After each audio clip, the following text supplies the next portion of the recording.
आम आदमी पार्टी की केस स्टडी। सोर्स ने आम आदमी पार्टी का राजनीतिक विस्तार को एक बहुत ही दिलचस्प उदाहरण के तौर पे पेश किया है। इनकी रणनीति काफी स्पष्ट थी, छोटे राज्यों पर फोकस करना और वहां एक खास वोट मार्जिन को टारगेट करना। मजेदार बात तो यह है कि इसके लिए राज्य में सरकार बनाने की कोई जरूरत ही नहीं होती, बस एक तय वोट प्रतिशत मिल जाए और लक्ष्य पूरा हो जाता है। अगर हम सोर्स के दावों पर नजर डालें तो दिल्ली और पंजाब में तो पूरी तरह सरकार ही बन गई, लेकिन गोवा और गुजरात की कहानी थोड़ी अलग थी। गोवा जैसे छोटे राज्य में 8% वोट हासिल करना तुलनात्मक रूप से आसान होता है, तो लक्ष्य सिर्फ वो वोट प्रतिशत हासिल करना था, क्योंकि आगे चलकर इसका एक बहुत बड़ा राजनीतिक फायदा मिलता है। लेकिन देखिए, जब इतनी तेजी से विस्तार होता है ना, तो कुछ साइड इफेक्ट्स भी आते हैं। सोर्स का दावा है कि इस अचानक मिली सफलता से कहीं ना कहीं अति आत्मविश्वास बढ़ा, जिसकी वजह से बिना किसी गठबंधन के चुनाव लड़ने का फैसला किया गया। और तो और एक बड़े मुख्यालय के लिए जो विवाद हुए, जैसे कि सरकारी जमीन पर ऑफिस बनाने के बाद अचानक बेदखली का नोटिस मिलना, सोर्स के अनुसार ये सब उसी जल्दबाजी और ओवर कॉन्फिडेंस का नतीजा था। खैर, अब आते हैं दूसरे भाग पर, एक क्षेत्रीय पार्टी की परिभाषा। आखिर ये सारा विस्तार किसी पार्टी के आधिकारिक दर्जे को बदलता कैसे है? आइए इसके तकनीकी पहलुओं को समझते हैं। सोर्स के सिविक ब्रेकडाउन के मुताबिक क्षेत्रीय पार्टी यानी रीजनल पार्टी वो संगठन है जिसका प्रभाव कानूनी रूप से मान्यता प्राप्त तो है, लेकिन मुख्य रूप से सिर्फ 1 या 2 राज्यों तक ही सीमित है। पर चुनाव आयोग से ये मान्यता मिलती कैसे है? यहां पर एक बहुत ही जरूरी आंकड़ा आता है, 8%। किसी भी राज्य के विधानसभा चुनावों में कुल पड़े वोटों का कम से कम 8% हिस्सा हासिल करना एक क्षेत्रीय पार्टी बनने की पहली और सबसे बड़ी शर्त है। और अगर 8% का आंकड़ा न छुआ जा सके तो एक और विकल्प भी मौजूद है। अगर कोई पार्टी उस विशिष्ट राज्य से लोकसभा चुनावों में 6% वोट हासिल कर ले तो भी उसे ये दर्जा मिल जाता है। अब इसके फायदे सुनिए, क्योंकि असली खेल यहीं से शुरू होता है। दर्जा मिलते ही सबसे पहले मुख्य सड़कों पर 5 एकड़ का प्राइम ऑफिस स्पेस बिल्कुल मुफ्त मिलता है। सोचिए, एक आम इंसान पूरी जिंदगी एक छोटा सा घर लेने में लगा देता है और यहां एकड़ में जमीन मुफ्त मिलती है। इसके अलावा बिना किसी कड़ी जांच पड़ताल के बड़े पैमाने पर बेहिसाब चंदा लेने का पूरा कानूनी रास्ता भी खुल जाता है। अब हम तीसरे हिस्से की तरफ मुड़ते हैं, भ्रष्टाचार का तंत्र। सोर्स ने बहुत ही बेबाकी से ये दावा किया है कि राजनीतिक भ्रष्टाचार का ये पूरा सिस्टम अंदर से काम कैसे करता है। तो ये मैकेनिज्म चलता कैसे है? सोर्स ने इसे ब्लैक टू व्हाइट पाइपलाइन के जरिए समझाया है। सबसे पहले अधिकारियों या नेताओं द्वारा रिश्वत का काला धन इकट्ठा किया जाता है, फिर उसे एक राजनीतिक पार्टी को गुमनाम चंदे के रूप में ट्रांसफर कर दिया जाता है। इसके बदले में चंदा देने वाले को बहुत ही ज्यादा फुलाए गए बजट वाले सरकारी ठेके मिल जाते हैं, और अगर फिर भी कुछ पैसा सफेद करना बच जाए तो फर्जी कॉलेज खोल दिए जाते हैं और उस पैसे को छात्रों की फीस के तौर पर कानूनी रूप से दर्ज कर लिया जाता है। आइए इसे सोर्स द्वारा दिए गए कुछ गणितीय उदाहरणों से समझते हैं।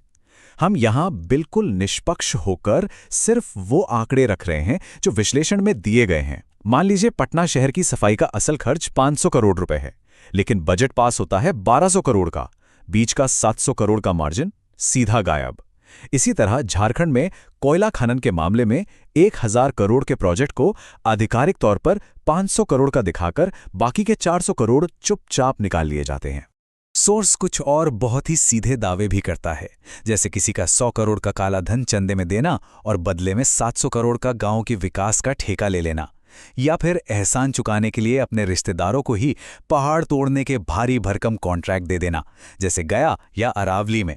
और जैसा हमने पहले बात की, 20 से 25 फर्जी कॉलेज चलाना ताकि रिश्वत के पैसे को स्टूडेंट फीस के नाम पर आसानी से छिपाया जा सके।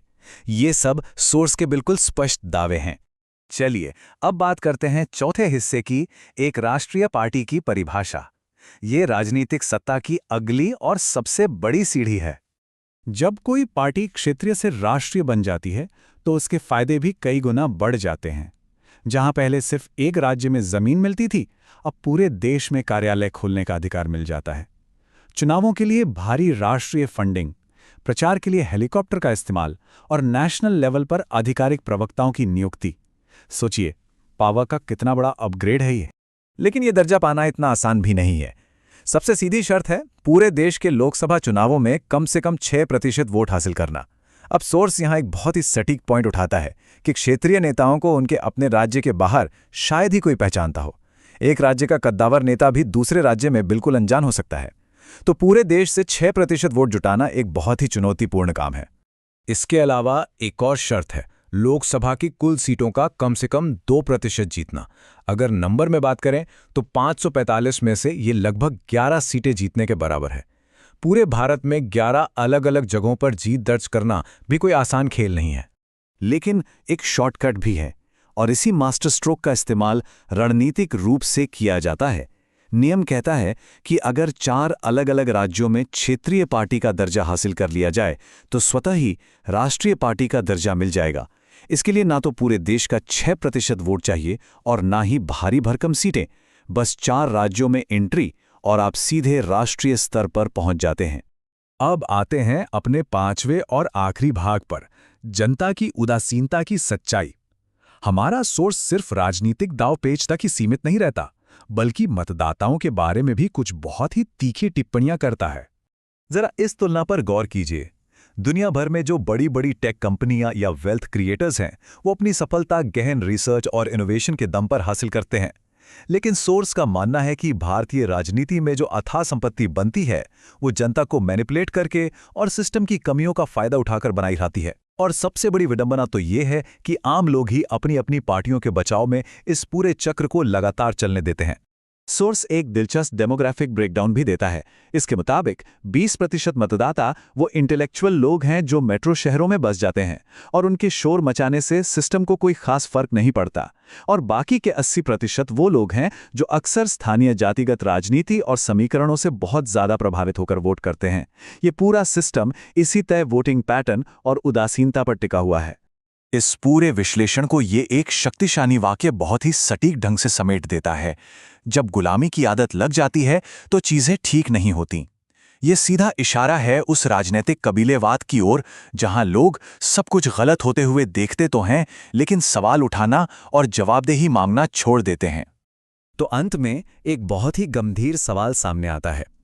अगर भ्रष्टाचार और राजनीतिक सत्ता का ये पूरा तंत्र इतना ज्यादा व्यवस्थित है, तो क्या इस सिस्टम में कभी कोई असली बदलाव आ सकता है, या फिर मतदाता हमेशा के लिए इस मशीनरी का सिर्फ एक पुर्जा बनकर रह जाएंगे? आज के इस विश्लेषण ने यकीनन कई कड़वे सच सामने रखे हैं।